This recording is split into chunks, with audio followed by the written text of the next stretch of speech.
Hi, welcome to today's video. My name is Paul. So you might be wondering, what are we looking at here? Obviously it's the night sky,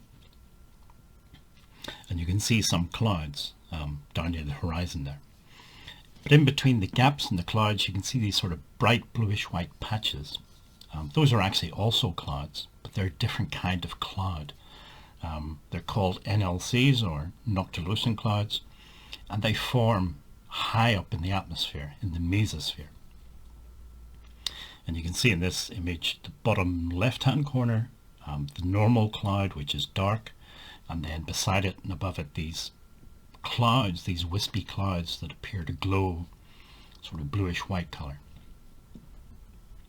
The reason they sort of appear to glow is because although the sun is below the horizon, they're so high up in the atmosphere that they still get some of the sunlight, and they reflect that back to us.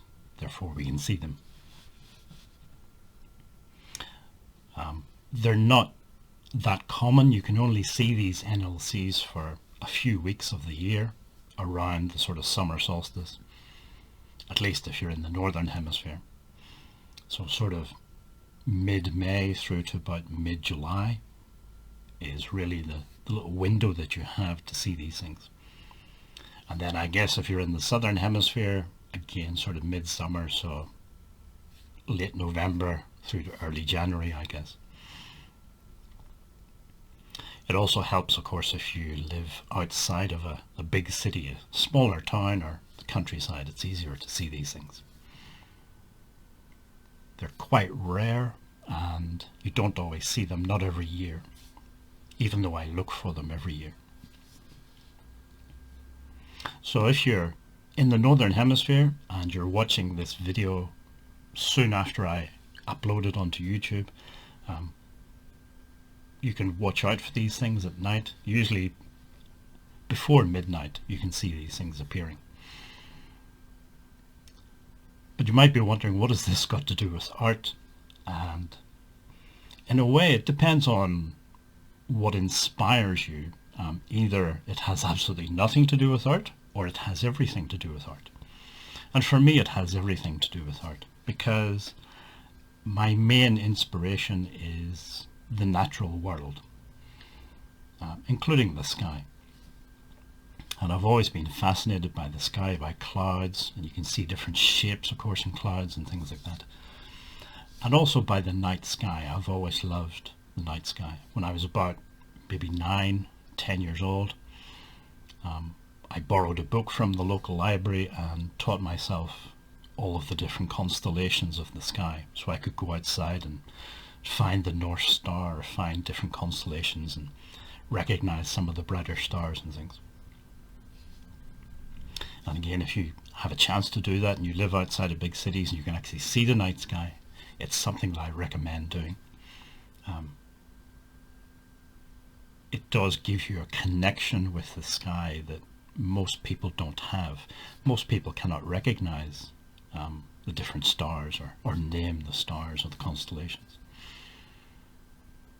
So it does give you that sort of personal connection with a part of nature, if you like. But like I say, for me, nature is the biggest influence or inspiration for art. I love painting landscapes and skies and things.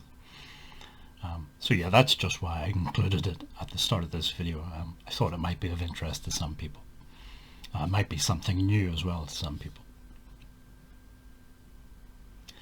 I also watched, actually this morning I watched a video by, I think it was produced by the Van Gogh Museum in Amsterdam. I'll link the video in the description below if anybody's interested in going and watching it.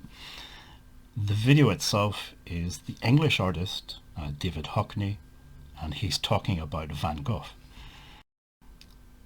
And some of the things he's talking about are Van Gogh's inspiration that he got from nature. Van Gogh, I guess, is most famous for the sunflower paintings he did, even though he really only did like 1 or 2 of those paintings. Most of his paintings were, I suppose, portraits, especially self-portraits, and also landscapes. He did lots and lots of landscapes. And the letters that he wrote to his brother in Paris, he often mentioned going for long walks and painting nature and things. It was obviously an important part of his life. And I can relate to that and understand that because, like I said, it's a big part of the inspiration for me to paint.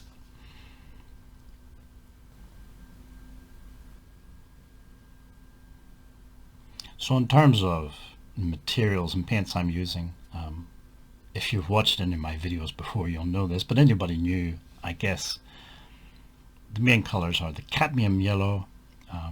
There's a few different blues, for example, a dark blue, the Prussian blue, ultramarine blue. I think the other one is called cobalt blue. There's a little bit of turquoise in there as well. And that's pretty much all of the colors that I'm using. And the paper is just, it's quite a heavy watercolor paper. It's produced by a German company called Hahnemühle, which is probably the wrong pronunciation, but